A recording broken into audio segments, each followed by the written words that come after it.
shitty weather. Shitty weather all day. Sorry. A little disappointed, actually. And just plot, really, for me, I don't know. But, the weather, the news, especially today, I think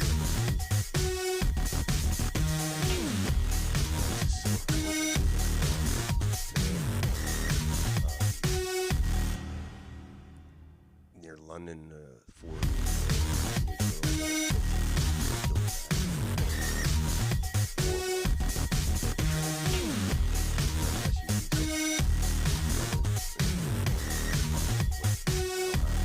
Horrible. And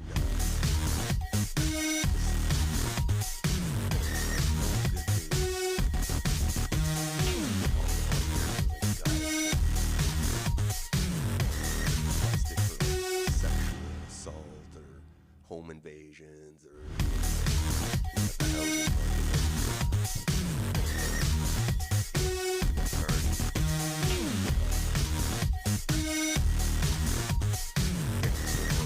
opening Parliament's back on Monday or Tuesday, something around there. I don't know, I'm not really too optimistic.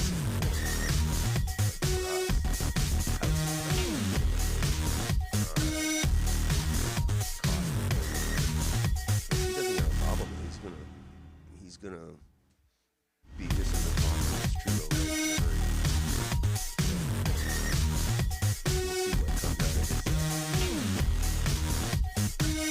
agenda starting in Monday. I guess the King's coming too. Ooh. His buddy, the King. So that's what's going on Monday.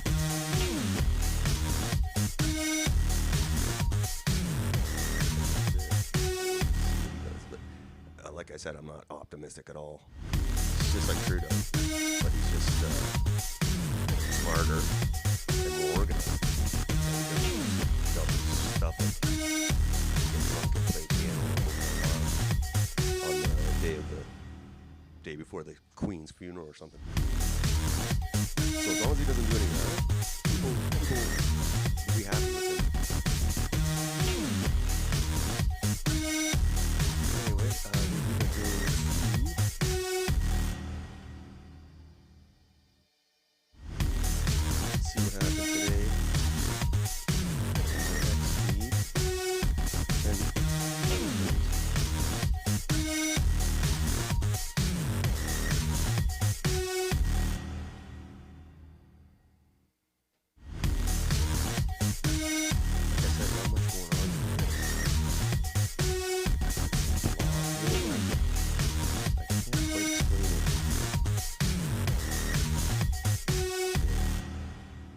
There's Mark Carney. The questions, do you have any faith that this man will help the Canadian economy and make life in Canada more affordable? That's the key. Like, if he doesn't do something quick about the housing situation and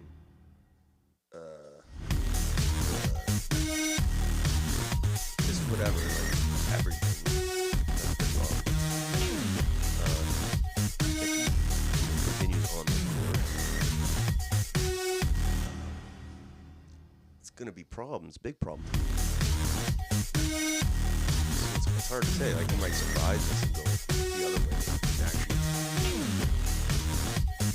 do what people want, but I get it. But it's going to be interesting to see how he governs.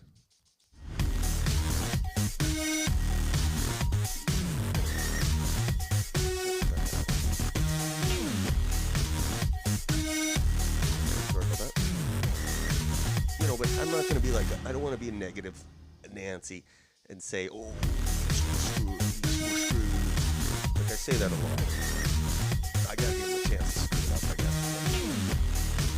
I'm not optimistic that he's going to reverse the course that Trudeau's put us on in the last 10 years. I'm not at all. But you never know.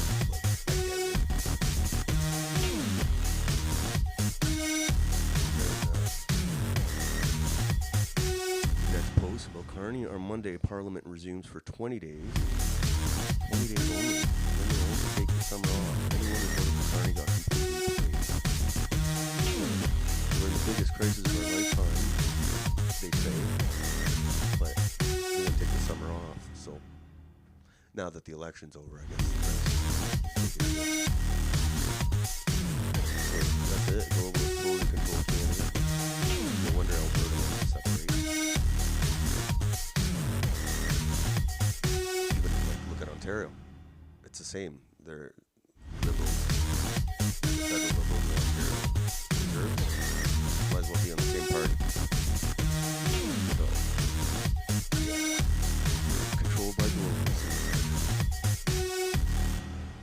And I don't know if the globalists are going to let Alberta go without a fight.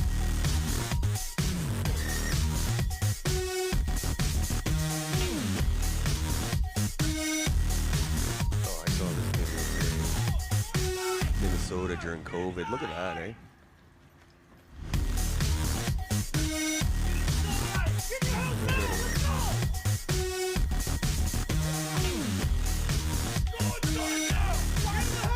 Light them up. That's crazy. Oh, we thought Doug Ford was bad. Tim Walz.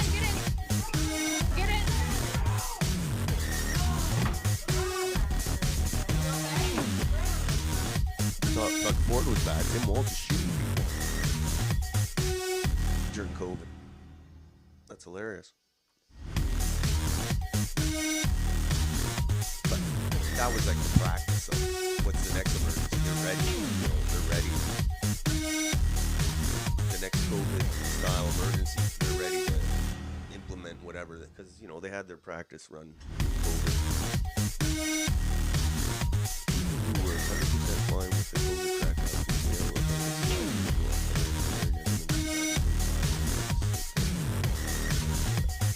yeah, it's hilarious.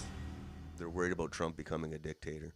And these guys went full dictator for a stupid fake virus. So it's crazy.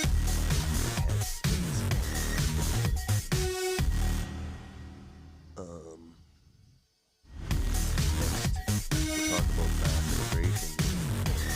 How Carney's going to do it. I think with mass immigration, he's going to, on the surface, he's going to be slowing it down. But it's just going to be like shuffling numbers, in my opinion. Because we need, I think, drastic action. Cuts. They, even on the lowest numbers, they still want hundreds of thousands coming in every year. Plus, that's not including, that's just permanent residents. That's not including all sorts of other things.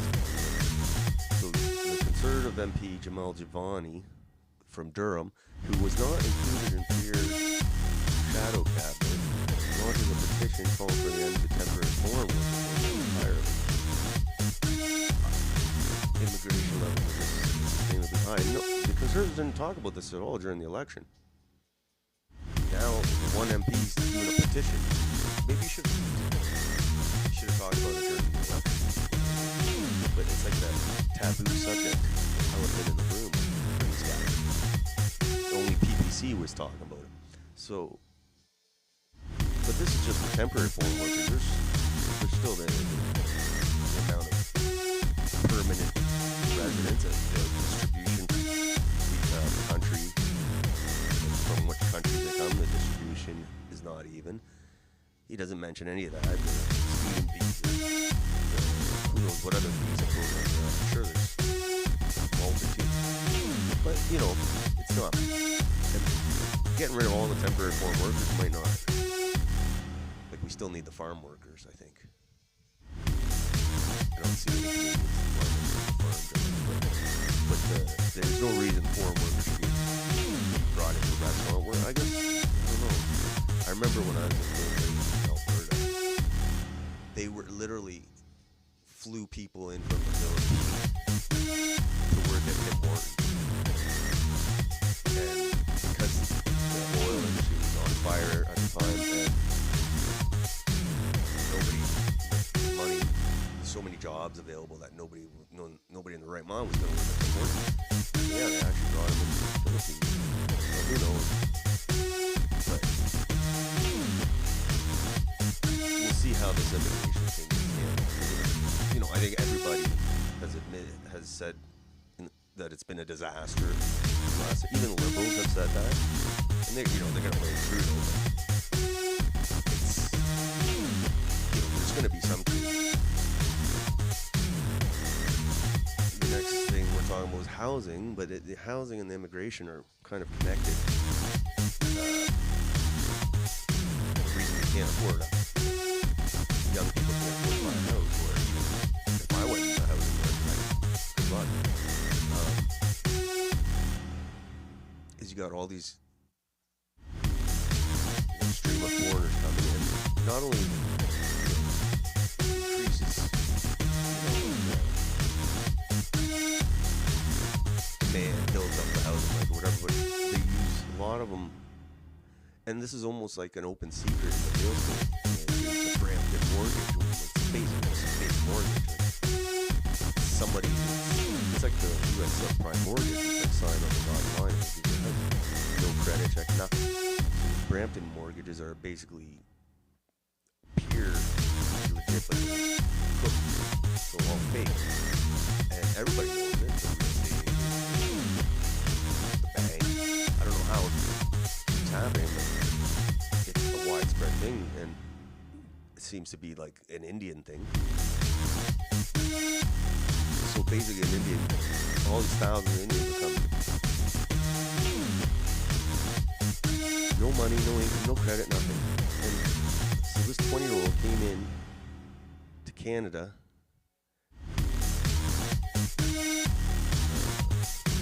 No job, student, no job, and they faked the mortgage documents for him. And,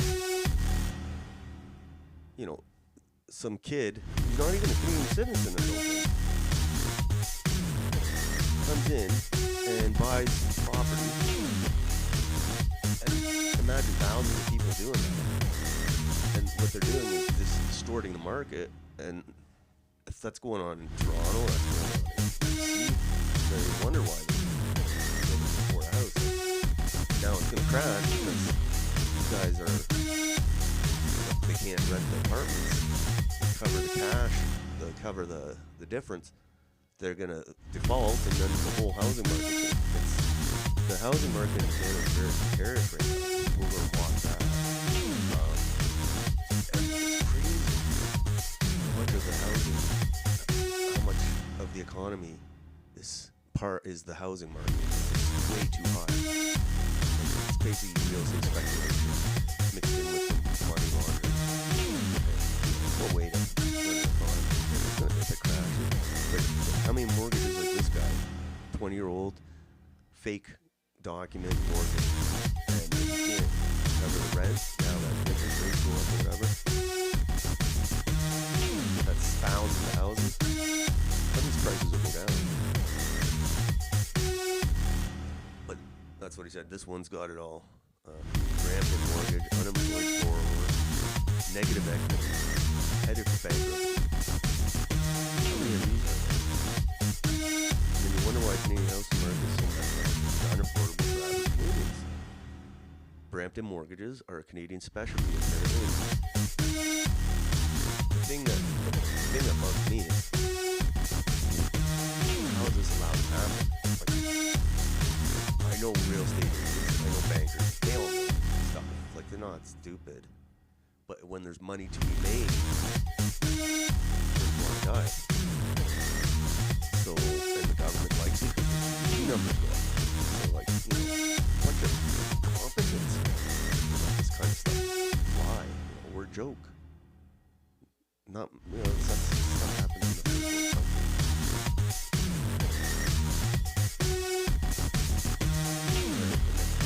We're talking about Carney. And I described it as a pressure cooker. So with Trudeau, he was such an idiot, and he's just divided. He's such a divisive leader. Put the pressure cooker up to here, and by getting rid of it, he's trying to release the valve, and lower the pressure. And Carney under pressure now to, you know, keep that from going up to where Trudeau brought it. And, you know, if people are hurting, I know that pressure is going to go back up quick. Because they released the valve, let off some steam.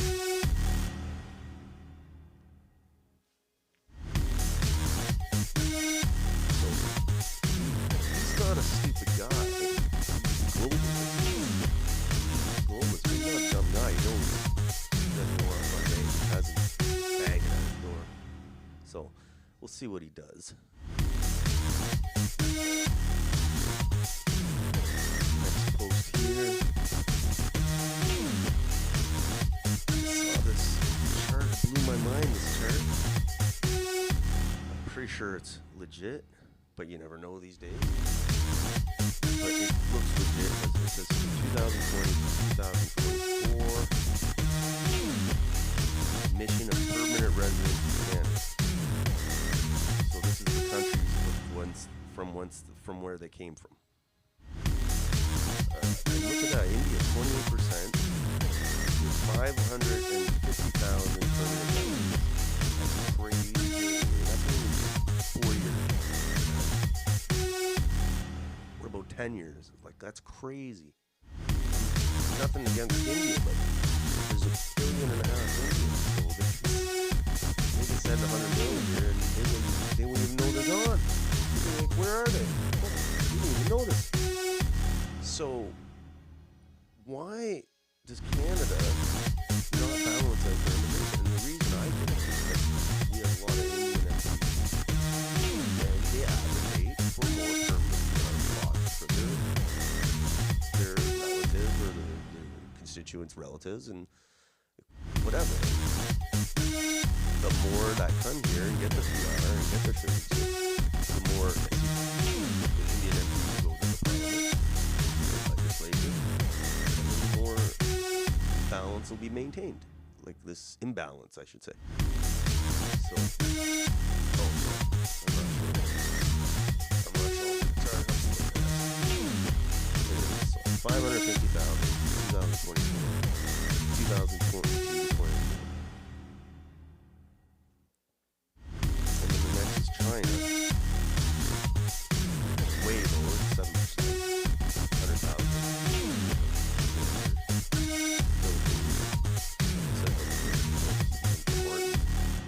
Well, that was 15 years ago. Okay. Nigeria, Afghanistan, France, Pakistan, Iran. Okay, so you should be having like this very uneven, this cap. I mean, this distribution. If this goes on for 10 years, you're gonna have millions. And like I said, what they'll do is they'll elect more MPs and they'll maintain this rate or increase the rate if they have the political power, the political, like a block of votes, they'll be able to keep that going in their favor. And you know, it's just common sense and social cohesion 101, not to have such an imbalance. I don't know what they're doing. Maybe they are.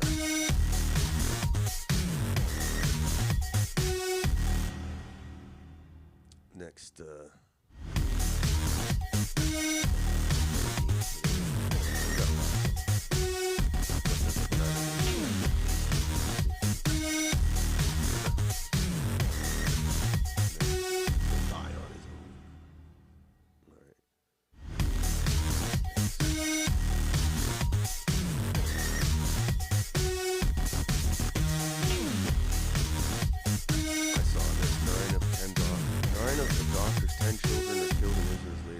in Gaza. Every day that's happening. Nobody seems to care.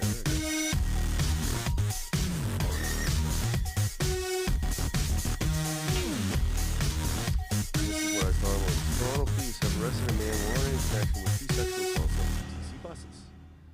I wonder where he's from. Oh, look at this. Let's see what his name is. Sorry, guys. I think I'm not saying there ain't no Canadian-born perverts or pedophiles or whatever, but we don't need any more. So,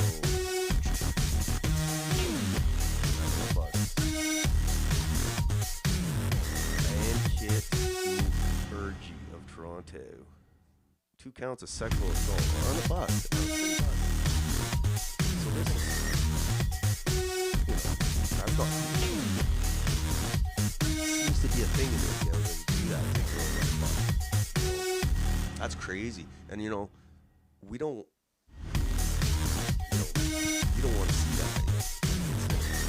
If someone gets caught doing that, someone's daughter and their mom see that, it could get messy. So, I don't know, it seems to be a problem in India where they molest the women. It's not cool at all. It's kind of fucked up. Here's next, another Brampton story. I'm not trying to do a theme here, guys. It's just the daily recall. This is what's in the feed. Brampton has become India. The rest of Canada is next. And it's true. Look at this. Garbage dumping is apparently a big problem in India as well. Along with the raping of women, garbage dumping is a big problem. So this is Brampton. Okay, let's see. Clareville Conservation Area, just in Brampton. Just a quick reminder that this is not a dump. This is just fucking disgusting. Whoever did this. And you know what? They're gonna find this somehow. Because when it's reported, they're gonna dig through a few bags. They're gonna find an address. And you know what? They're gonna dump it on your front lawn. It's a lot of garbage, man. Just a fucking idiot. Anyway, that's all I have to say on that. It really pisses me off. When I see this kind of shit, it's unbelievable. At a conservation area of all places. Now, see, in Canada, what we do is put the garbage in the truck and take it to the dump. But in India, the dump comes to you. That's a good one. I think I should use that one. So, yeah, dumping is a big issue, I guess, around the Brampton. Apparently. The outer ring of Brampton is a big issue. Alright. Here we go. Oh. Police seek help finding suspect after 2 women sexually assaulted in Mississauga. Is this the same one? No. It's the same one. Sort of. I don't know. Is it Mississauga?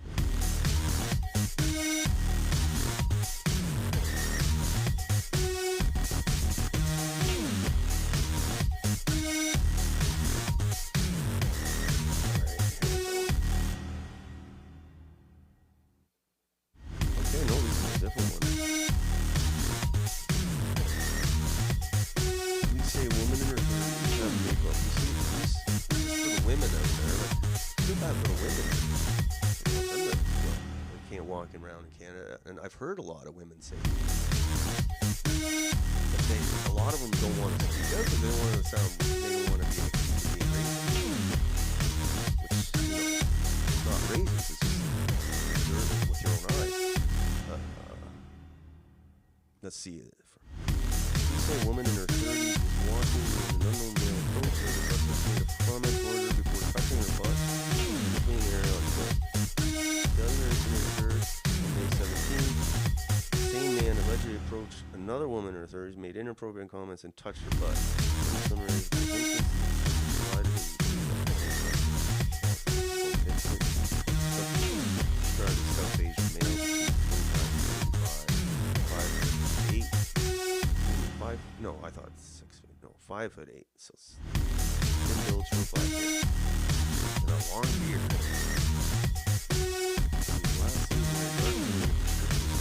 So you know what it sounds like here? He's like budding rapist, this guy. He's like touching their butt and running away. That's not gonna be enough. He's gonna take it further. Someone's gonna catch him. So anyway, that was the email. So starting to see a little bit of trend. Summer heat coming. Girls are a little more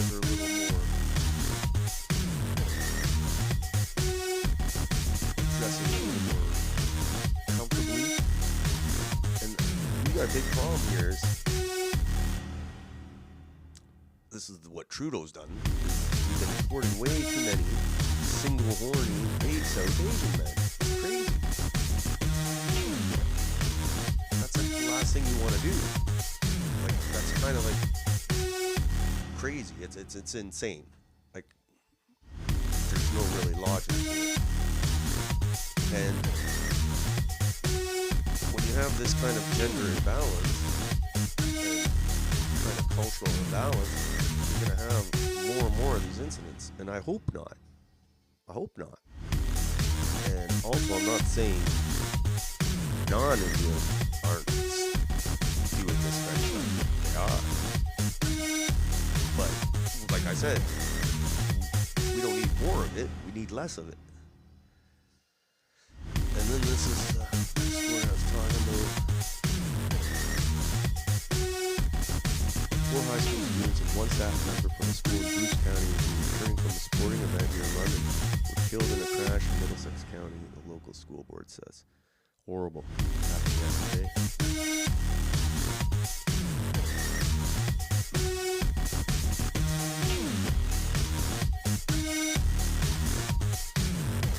And I drive to London lots, and I avoid the highway now because I don't trust the truck drivers. To be honest, too many accidents on the road too. So I just go down the old road and chill out because I don't want to die. But this one was on the back road too. And it sounds like it's one of those roads where unless you're a local, you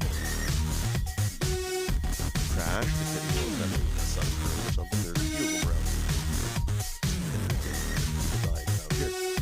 So that's what this looks like. So we'll find out more details. Don't want to say anything else until I find out details. It's horrible. And they were bad.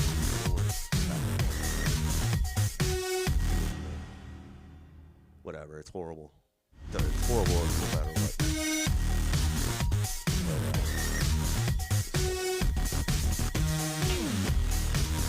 and apparently 2 SUVs and a tractor. What the hell was it?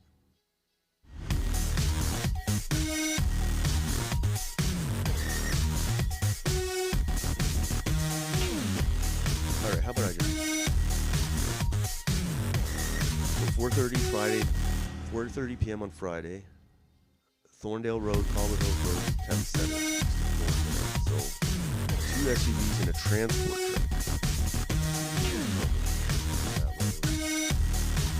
So we gotta find out details. So the first SUV, 33-year-old man was transferred to the hospital, but died. The other occupants, 3 of them, were dead on the scene, and the 6-year-old was airlifted and later pronounced this. So how many died? 5. Oh my God. That's horrible. It's not just take the news. Well, that happened yesterday, but still not kind of horrible stuff. Sorry, guys.